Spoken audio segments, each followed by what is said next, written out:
Smaction. You want some smaction? Holding the girl. What's up, guys? I'm Tori. And I'm Loren. And we're back for another one, still wondering. Does anybody care? And if you do, we thank you. And if you don't, keep scrolling.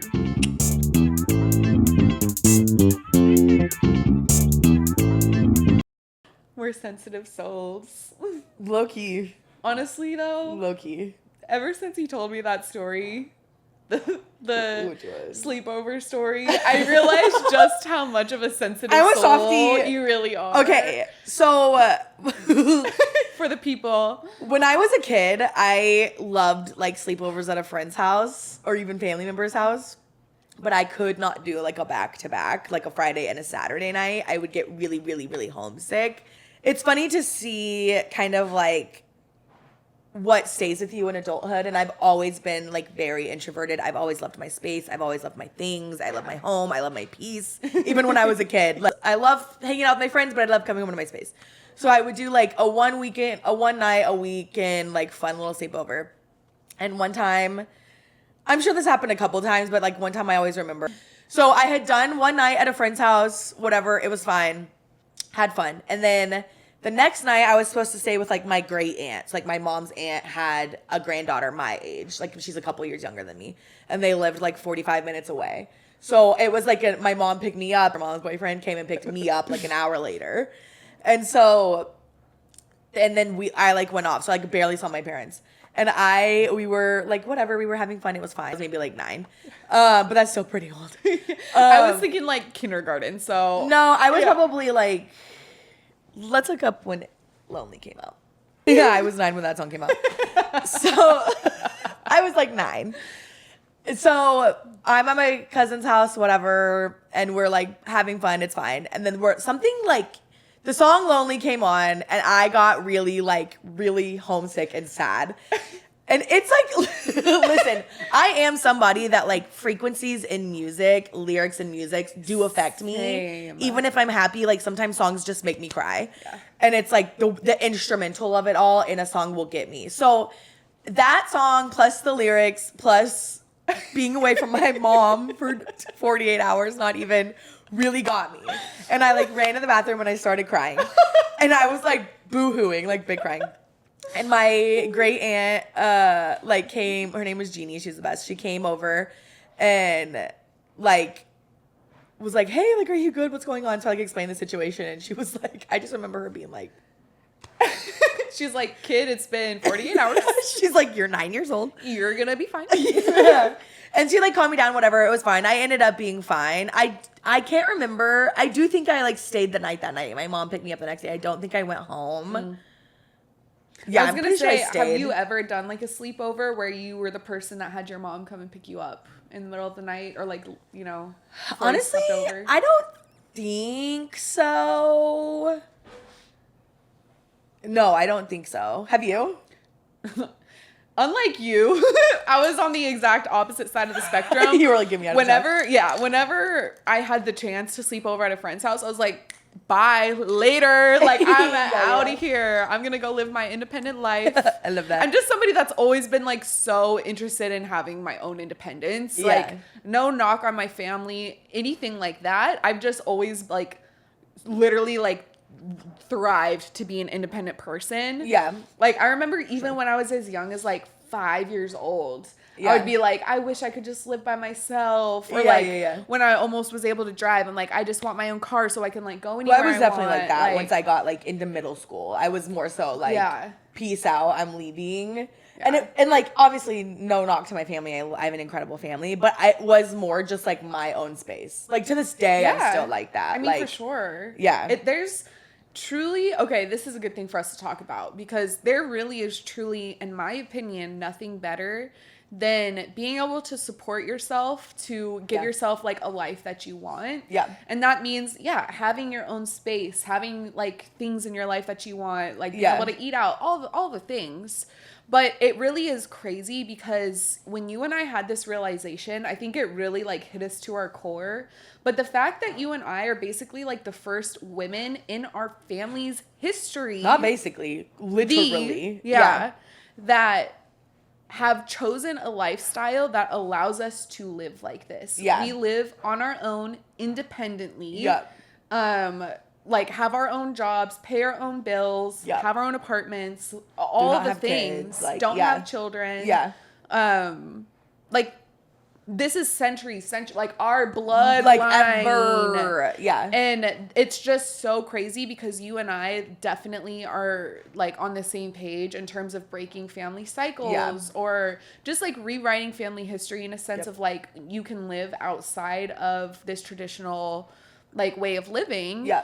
And it's just so, I think, incredible and empowering that we're living these incredible lives that we've like really been intentional about and like built for ourselves. Yep.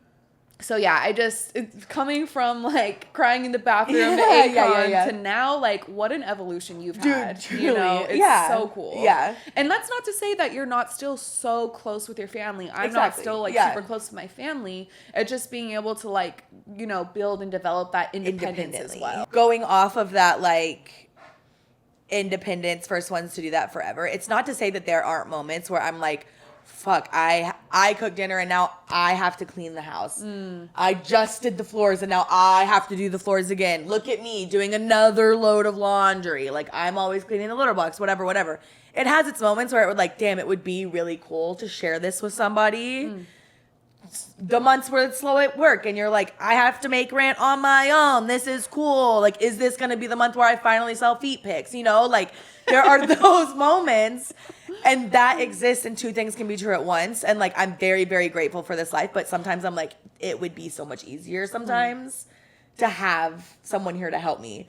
But then on the flip side of that, I'm like, I cannot imagine somebody else being in my fucking space at a time when I don't want anyone here. Yeah. Like even just, and this is so small scale, and I didn't say anything to you yesterday because it's not real.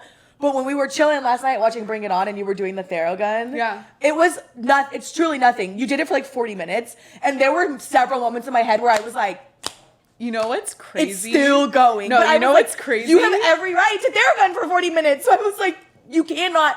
It was like an unintentional moment where I was like, this is a thought in your head that doesn't need to exist. Like, shut up. It's so crazy because I knew you were thinking that.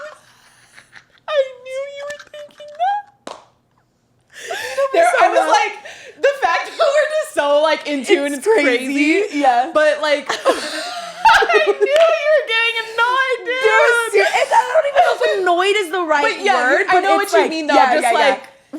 That could end any time now. Like 3 separate times where I was like, because finally I was like, does your hand off? That's when I was like, okay, it's not just in my head. She definitely was thinking that. Which genuinely I was curious because I can't do it for that long because it bothers my hands. But look, when I get a moment with a Theragun, I'm going to take advantage of it. I understand. That's why I was like, this isn't a real thought. Like sometimes thoughts that come in your head you can get out of. You're totally allowed to use my fucking Theragun in my house for however long you want. And that is why I think that will be one of the hardest parts when I'm in a relationship. Because even just having a roommate, when you're in the living room and they come in and cook and you're like, get out of here. But like, you can use your kitchen, you know? Like, that is going to be my hardest thing when I finally like live with a partner. It's so true. And like, because I've experienced all of these things before, either with a roommate, living with a partner, whatever. And so do you think some of this stems from also like being a sibling, growing up with somebody where it's like you were completely out of control with like having to share your space, having to share everything? Yeah. So like once you get older, you have that independence to yourself. Like when somebody comes in, I almost think it triggers that like child self in you. Yeah. That it's like, no, this is what I've built this for myself, da da da. Like, I've like grown out of that. But then it gets like triggered when someone's in your space. Yeah. Doing something as like, that for sure. Yeah. Whatever that's is totally normal to be allowed to do. Yeah. Literally. I mean, yeah, that definitely makes sense for sure. I think it's definitely like a piece of that, and also like the spectrum of it all, where I am so like the neurodivergence, where I'm so in tune to like noises, and stuff like that, that I can't like focus because it's like constantly there. Yeah. So I think it's like a mixture of those two things. Yeah, that gets me to that point. But I also think it's an incredible practice to be like focus on something else, and then it's like buzzing, and it's like focus on like it's not that doesn't matter. My friendship with you is so much more important than me being like, turn the Theragun off. Exactly. So I like, and that's like the safest relationship for me to practice in. So that's why like, it was a great test and like practice and patience of just being like, let two people exist on however they want. Yeah. And it's not always an issue, but I think it is the sound thing that gets me. No, I feel like that is such a good point. Like, it is a great practice in redirecting that thought. Exactly. I mean, that's literally what meditation is. Just redirecting your thoughts as they come in, whatever.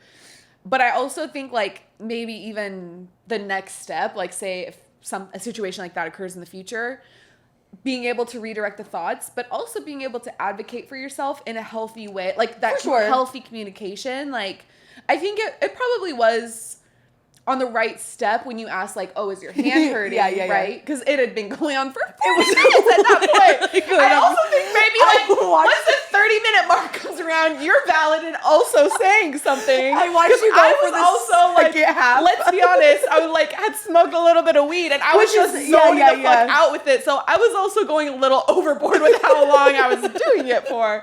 So I feel like there was probably, for both of us, like, a healthy medium. Yeah. And, like, because I feel like I'm the same way when I want to advocate for myself, but I don't necessarily have the language. Yeah. I almost do it in kind of like a passive way. 1,000% same. Instead of just being direct and just saying what I want to say, but like in a kind way, of course. Yeah, it's not what you say. And like, that's definitely something that I personally need to work on. So like, again, this safe space of a relationship, like it's, I think, good for us to practice. For sure. That as well. You know what I mean? Absolutely. Yeah. And that's definitely does your hand hurt for me. Yeah, exactly. For sure. Yeah. And it's so passive. And it's just hilarious because I already like felt that energy coming from you. But when you said that, because that's also a way that I would have tried to advocate for myself, I knew exactly what you meant by it. It was like an unspoken language. Exactly. You know what I mean? Yeah. Shortly after, I was like, I was like, and that's as much as my hips are getting tonight. Hip flexors, you're gonna have to wait for next time. Oh, that shit's so funny. Oh, that's honestly so hilarious. It was when you went to the first side for the second time that I was like, she's really going ham in this bitch.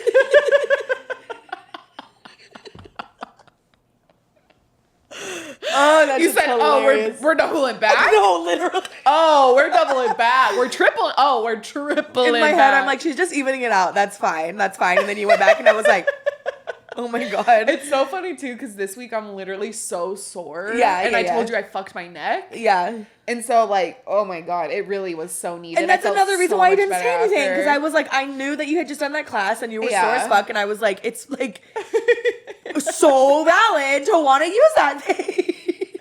Then there's part of you like, I should have never brought that hoe out tonight. I was like, do you want to just take it out? Do it away from me? Oh my God. Would you be mad if I went and watched TV in my bedroom real quick?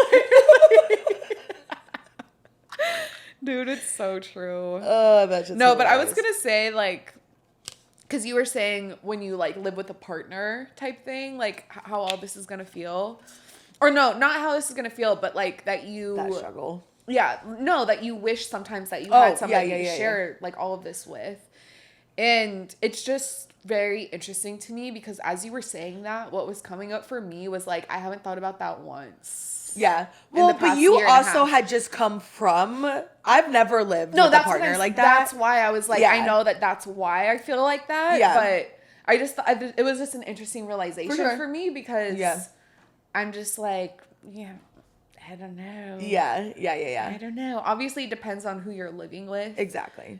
Because there's been one situation where it was definitely like we were sharing a lot of, like, we were sharing everything in terms of like the cleaning, preparing meals, like all the like little things, that housework shit that has to be done, and that was nice for sure. But sometimes it's almost like the emotional side of it is almost more taxing. Yeah, that makes sense. So it is almost like better not to have it there.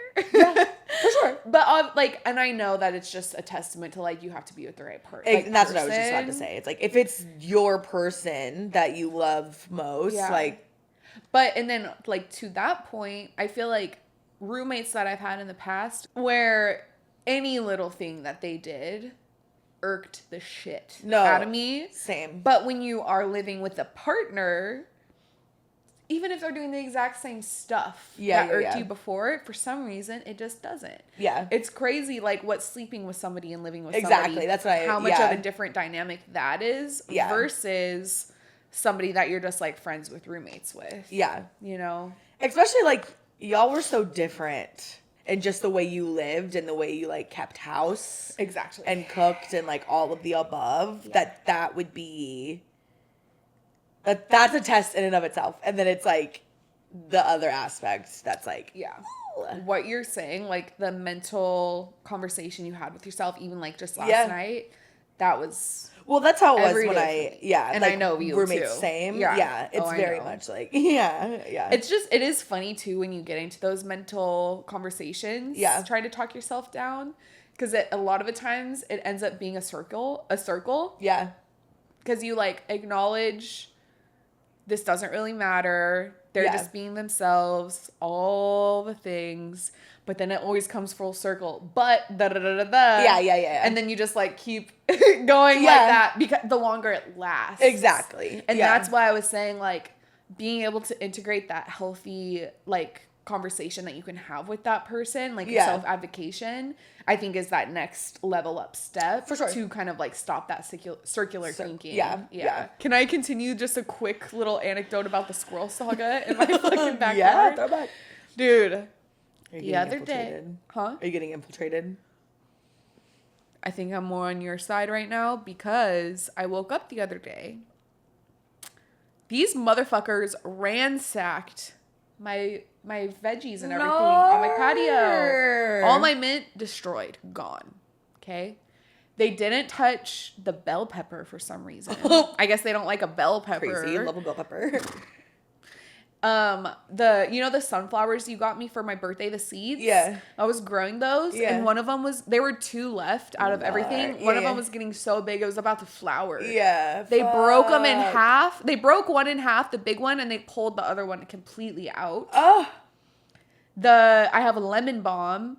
They've ransacked that shit. It's basically gone now too. Yeah. The other only thing they haven't touched is the rosemary. So it doesn't look great. So I think they might have been fucking with it, but not enough to like ruin it yet. Yeah. I'm pissed.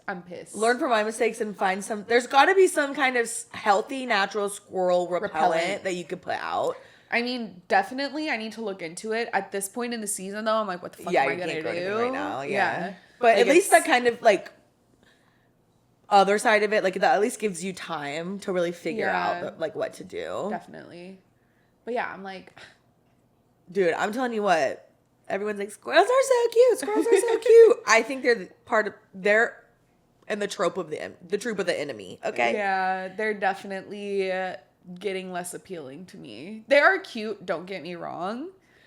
But the second you fuck with my garden, this girl cares about plants. There's something I'm gonna tell. I don't know what accent I'm doing. I was trying to do like the Godfather. Yeah. In your own voice.